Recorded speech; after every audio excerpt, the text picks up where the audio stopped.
Amber Marie Berbiglia was born on July 16, 1989. By age 23, she was living in a condo in Little River, South Carolina, a quiet coastal community about 20 to 25 minutes north of Myrtle Beach.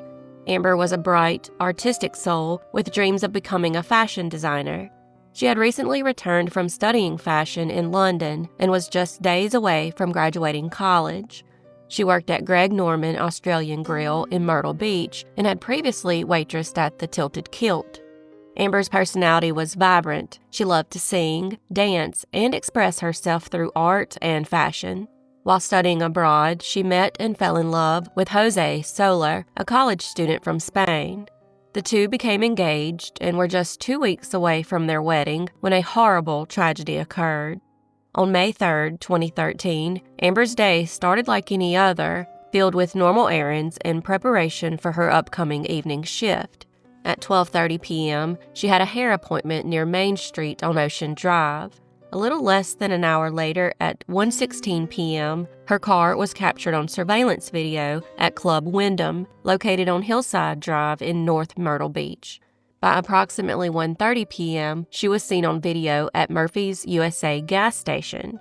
This is the only surveillance footage that has been publicly released by police.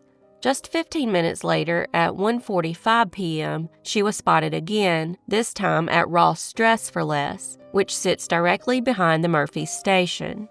At 2:11 p.m., Amber arrived at Time Warner, located on Main Street on Ocean Drive, next to Kroger, where she paid her cable bill. Only minutes later, at 2:15 p.m., her car appeared on another surveillance camera at Bolini's Golf Cart and Buggy Shop at the corner of Oak Street and Main Street, just a short distance from Time Warner. By all accounts, everything seemed normal, but just 1 hour later, everything changed. At approximately 3:15 p.m., Donna Green Whiting, Amber's upstairs neighbor, heard her shout in a loud and distressed voice, "What are you doing in here?" Donna also heard other muffled voices following Amber's outburst. She attempted to call the condo's management office to report the disturbance, but discovered they had already closed for the day. Days later, she recounted what she had heard to Amber's family and then formally notified law enforcement. However, Donna was told her statement did not fit with the official timeline, and she was never contacted again. More than a decade later, Donna has never wavered in her account, and her words still haunt those who believe that had investigators acted on her tip immediately, they may have secured surveillance footage from the complex or spoken with other neighbors who may have seen or heard something that day. By 4 p.m., a passerby discovered Amber's body under a freeway overpass on Old Sanders Road, just 30 feet from her still-running car. Her wallet and phone remained at the scene, ruling out robbery as a motive. Initially, first responders believed Amber had been shot. However, the autopsy revealed she had been brutally beaten, suffering 2 fatal blows to the head. Defensive wounds on her arms indicated she had fought for her life. Amber's sister, Amanda, recalled being asked to dress her in a long-sleeved outfit for the wake to conceal the bruises and cuts that marked her arms. Amber was still wearing the same leopard print top and black pants she had on in the surveillance footage from earlier that day. It's likely she never made it to her bedroom to change into her work clothes, supporting the theory that she was attacked shortly after returning home. Suspicion fell on individuals who may have had access to Amber's apartment, including a maintenance man named Roger, who was described as nosy and intrusive, along with his ex-con brother and son, who had recently moved into a nearby unit. Many found it unsettling that all 3 attended Amber's memorials, despite reportedly not knowing her well. Still, despite suspicion, no arrests have been made.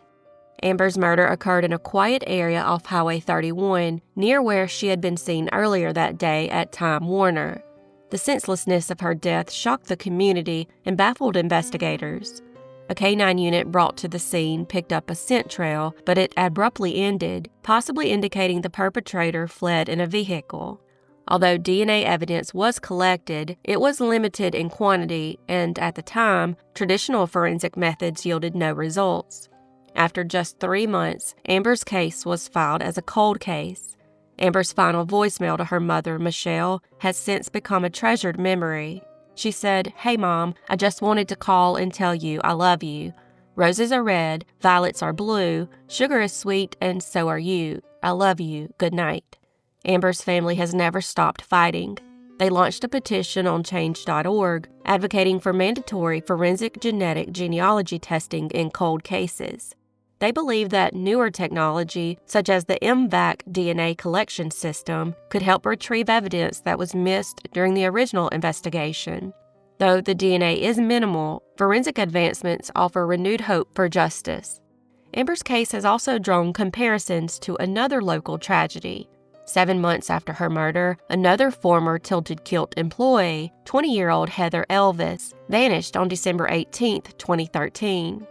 Heather had been romantically involved with a maintenance worker and was last seen under suspicious circumstances. Her body has never been found.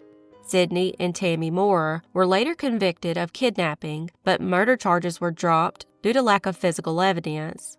While both women worked at the Tilted Kilt and met tragic fates, no official connection between their cases has ever been established.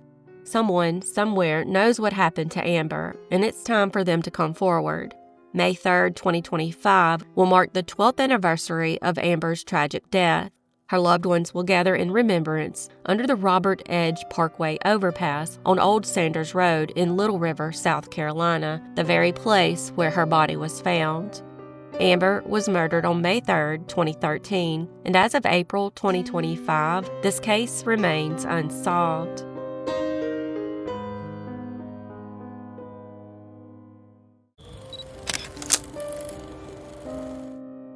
Dustin Edward Ivey was born on April 19, 1991, to Lee Ivey and Tamara Donnell in Scott County, Indiana. At just 13 years old, Dustin's life was tragically cut short on October 9, 2004, when his body was discovered in a Washington County fishing hole. Initially, it was thought to be a simple drowning, but it soon became clear that Dustin's death was far more complicated. His head had been brutally beaten with a blunt object, leading investigators to suspect foul play.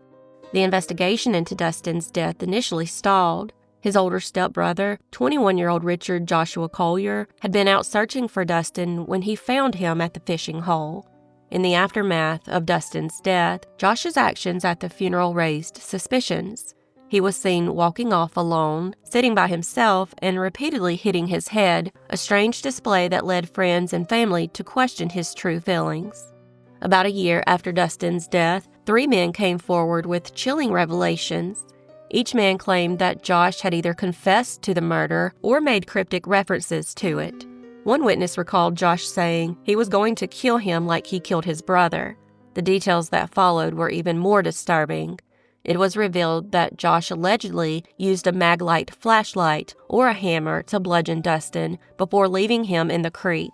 Josh allegedly told one of the witnesses that the motive stemmed from an argument during a car ride where Dustin had repeatedly irritated him. In a moment of anger, Josh reportedly lost it and attacked his younger brother. Further unsettling details came to light when Tamara Ivey, Dustin's mother, revealed a significant discovery. A month after Dustin's death, Josh had visited her home. When he left, Dustin's wallet was found on the floor near where Josh had been sitting. Tamara didn't immediately share this information with authorities. The community, already shaken by Dustin's violent death, began to grow more distrustful of both Tamara and Josh. Rumors spread that they were hiding the truth, with many wondering whether both of them had been involved in Dustin's death. Friends of Dustin, like his best friend Katrina Wilkins, remembered him as a good soul, someone who did not deserve such a brutal end. Despite growing suspicions, Tamara continued to maintain she and her son's innocence. In 2006, Josh was arrested and charged with Dustin's murder. His arrest was followed by a controversial decision to exhume Dustin's body in order to search for additional evidence. While Tamara gave her consent for the exhumation, she initially expressed her discomfort with the process. Investigators believed that crucial evidence could be found in Dustin's casket, specifically a letter written by Josh. In the letter, which Josh had shared with his mother, he allegedly apologized to Dustin for not taking him to a corn maze the night his body was discovered and promised to take care of their mother. This letter, along with other potential evidence, was sent to a lab for further analysis, though investigators refrained from commenting on the findings until Josh's trial. Even though 3 witnesses claimed that Josh had confessed to killing Dustin, there just wasn't enough physical evidence to prove it, and in the end, he was found not guilty. Dustin Ivey was found murdered on October 9, 2004, and as of April 2025, this case remains unsolved.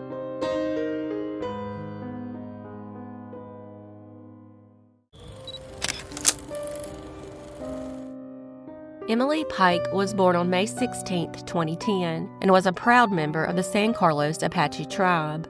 She was described as bright, smart, and full of life. She loved all things girly, including sparkly clothes, butterflies, and anything pink. Her family and community adored her, and even in difficult times, Emily almost always had a smile on her face. At just 14 years old, Emily was living in a state-licensed group home in Mesa, Arizona, called Sacred Journey, Inc., where she had been placed by the San Carlos Apache Tribe Social Services Department. It remains unclear what circumstances led to her placement there, but like many teens navigating the foster and group home system, Emily was doing her best to find stability in a world that hadn't always been kind to her. On the evening of January 27, 2025, Emily sneaked out of her bedroom window and ran away from the group home. She was last seen near the intersection of Mesa Drive and McKellips Road. 2 days later, Mesa police issued a missing juvenile poster, categorizing her as a runaway. But for those who knew and loved her, it wasn't just a runaway, it was a deeply concerning disappearance that prompted a desperate search to bring her home. According to Elizabeth Morales, the CEO of Sacred Journey, Emily was simply homesick and wanted to visit her family and friends. Morales defended the group home's operations and insisted that any investigation would vindicate her facility. She also responded to growing public speculation and online rumors, some of them quite extreme, that had swirled in the wake of Emily's death. Morales denied claims about occult practices, child abuse, and other unsubstantiated allegations, stating, "We're not a cult, we're not sucking the blood from children, we're not abusing our children. It's scary. The kids already have anxiety. They have trauma." Morales operates at least 3 group homes in Arizona, though her company's website was taken offline in mid-March. She also requested that media outlets refrain from publishing the company name to protect the safety of the children. Morales noted that when Emily had run away in the past, she was located near Fitch Park, and staff had also checked local spots like the Rock Teen Center, where Emily had once visited. However, in this instance, there was no sign of her. No one could confirm whether Emily ever reached her family or even how close she got. Then, on February 14, 2025, almost 3 weeks after she was last seen, Emily's remains were discovered in a remote area off U.S. Route 60 near Globe, Arizona. Her dismembered body had been stuffed into 2 heavy-duty trash bags and left along a forest road nearly 100 miles from home. She was positively identified 2 weeks later, and a murder investigation was launched. In their grief, her loved ones wanted to bring her home with dignity and honor, so the Red Rum Motorcycle Club, an indigenous-based organization with chapters across the U.S. and internationally, stepped in to help. Known for their support of Native communities and their advocacy for missing and murdered indigenous people, the club organized a powerful escort for Emily's return to San Carlos. On February 23rd, over 100 bikers from Red Rum and community members gathered in Globe to begin the journey. The next morning, they escorted Emily's remains to San Carlos High School for a memorial service. Afterward, they continued the solemn procession to her final resting place. Many participants wore red, and some painted a red handprint over their mouth, a powerful symbol of the violence that Indigenous victims and their families often experience in the media and justice system. But Emily's story doesn't end with her burial. Her tribe, heartbroken and enraged, is demanding answers and action. The San Carlos Apache Tribal Council has offered a $75,000 reward for information leading to the arrest and conviction of those responsible for Emily's murder. Emily Pike was found murdered on February 14, 2025, and as of April 2025, her case remains unsolved.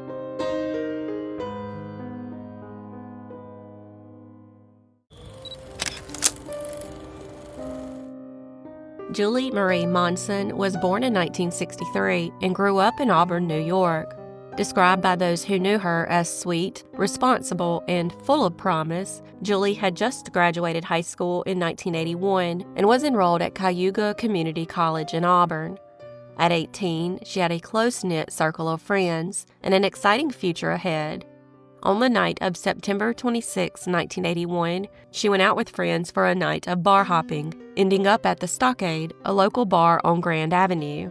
That night, she was seen drinking and laughing with friends. Around 2 a.m., the group started to wind down. Julie was last seen by her friends driving away in her parents' red 1981 Chevrolet Chevette, heading up Prospect Street, but Julie never made it home. Between 2:30 and 3 a.m., multiple witnesses reported seeing Julie pulled over on Prospect Street, speaking to a dark-haired man beside a green or blue vehicle, possibly a Chrysler Cordoba. The man appeared to look under the hood of Julie's car, which later turned out to be in perfect working condition. Witnesses saw Julie and the man talk briefly, then get into his car and drive off. After that, Julie was never seen alive again. The next morning, Julie's locked car was found abandoned on Prospect Street, right where the witnesses said the encounter took place. The keys, strangely, were discovered some distance away, tossed onto the lawn of a home blocks from the scene. Police immediately launched a search, and despite numerous tips and leads, Julie was nowhere to be found. In April 1982, about 7 months after she vanished, a breakthrough came when Julie's wallet and identification were found along a roadside near Cayuga Lake State Park. A local property owner said the items hadn't been there long, likely no more than 2 weeks, suggesting someone had returned to the area to dispose of them. This was the first clear confirmation that Julie had likely met with foul play. The case took a dramatic turn when Thomas Bianco, an ex-boyfriend of Julie's from high school, became a suspect. Bianco was just 19 at the time of her disappearance and had only dated Julie for a couple of weeks, but several people claimed he made disturbing confessions. One friend, John Bazanik, claimed Bianca bragged about killing Julie because she wouldn't have sex with him. Another acquaintance, Thomas Calascabetta, said Bianco admitted he had stabbed Julie multiple times after luring her under false pretenses. Calascabetta later testified that Bianco said he gave Julie's body to someone else and didn't know what happened afterward. Bianco's then-girlfriend told police he once drove her to Montezuma Wildlife Refuge and pointed out the exact area where Julie's body would be found, long before it was discovered. Bianco's alleged confessions weren't limited to Auburn. After checking into a psychiatric facility, he later moved to Florida, where he reportedly made additional confessions to friends. Among the most disturbing details was his alleged claim that he wasn't stupid and had sexually assaulted her first. But his version of events often changed, sometimes suggesting he killed Julie, other times saying he passed her off to others. One of those others was John Corning, the teenage son of powerful Cayuga County Judge Peter Corning. John was a popular student and athlete, but also had a troubled side, with later arrest for assault and drug-related offenses. Rumors spread that Julie was taken to a party at the Corning residence the night she disappeared, then later transported to the home of James Fazil, another central figure in this case. Fazil, a tow truck driver and self-described video enthusiast, was obsessed with Julie's case. He recorded hours of interviews, collected rumors, and claimed to have obtained confessions, but Fazil's mental state deteriorated rapidly. In late 1982, he was involved in multiple violent incidents, including attempting to run a car off the road and pointing a gun at police officers. He was eventually hospitalized at Hutchings Psychiatric Center in Syracuse. In November 1984, while trying to contact his ex-wife at a battered women's shelter, Fazil reportedly shot himself during the phone call. He was found the next day by his friend Joseph DeVoe, dead with a rifle nearby. Some, including DeVoe, questioned whether Fazil had really taken his own life or whether someone had silenced him. In early 1983, authorities received an anonymous tip about Julie's possible burial location at Montezuma Wildlife Refuge. However, at the time, a search turned up nothing, But on April 7, 1983, nearly 18 months after Julie vanished, a graduate student named Pamela Decker, collecting soil samples in the same area, stumbled across skeletal remains, and they were identified as belonging to Julie Monson. Forensic investigators determined she had likely not died at the site because soil on her body didn't match the location, suggesting she had been moved. Reports also said her leg had been broken, but pathologists later attributed that to post-mortem animal activity. In the months that followed, prosecutors built a case against Bianco. On July 5, 1985, he was formally indicted for the abduction, sexual assault, and murder of Julie Monson, and the case went to trial in February 1986. Calascabetta testified that Bianco had confessed to him, and other witnesses supported the timeline. Bianco was convicted in March of second-degree murder and kidnapping and received 25 years to life in prison. But Bianco's legal team quickly discovered major flaws in the prosecution's case. Attorney Joseph Fahey uncovered that District Attorney Paul Carbonaro had withheld key evidence, namely 30 lines from a police report that mentioned another suspect by the name of John Grossman.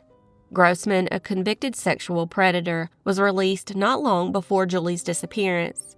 He had a violent criminal record and was later convicted again in 1984 for sexually assaulting a 16-year-old girl. Though he matched the physical description given by witnesses, tall, dark-haired, and stocky, and drove a car more similar to the one described, he was never formally charged in Julie's case. One of the original 3 witnesses, a prison guard, was said to have identified Grossman, but later denied making a direct identification. The deleted lines in the report had likely included speculative analysis by officers, not confirmed eyewitness accounts, but their concealment severely damaged the case against Bianco.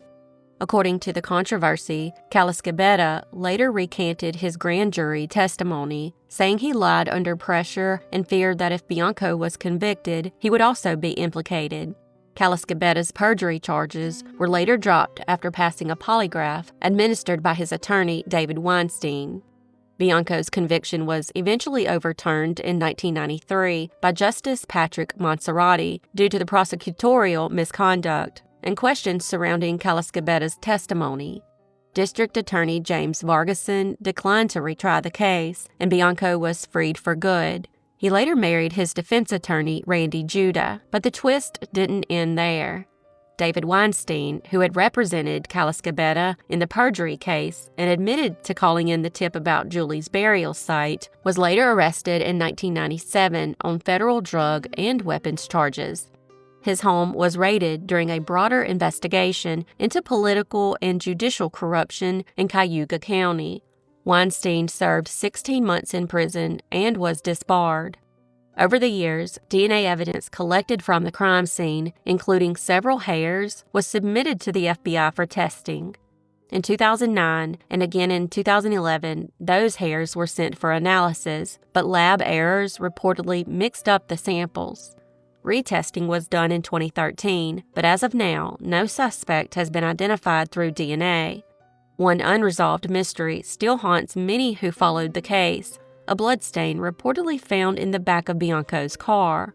It was ruled inadmissible at trial due to a vague search warrant, and it remains unclear whether the blood was ever tested or matched to Julie. It's also unknown whether that evidence is part of the more recent DNA testing efforts. John Corning passed away on March 26, 2025, never having been charged. Bianco remains a controversial figure, either a falsely accused man or a killer who escaped justice due to legal missteps. John Grossman, still viewed by many as the most likely suspect, was paroled in 2010.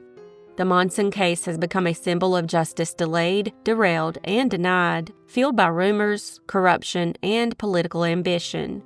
Auburn is a small city where secrets don't stay hidden for long, yet somehow the truth about what happened to Julie Monson has never fully come to light. Julie Monson was found murdered on April 7, 1983, and as of April 2025, this case remains unsolved.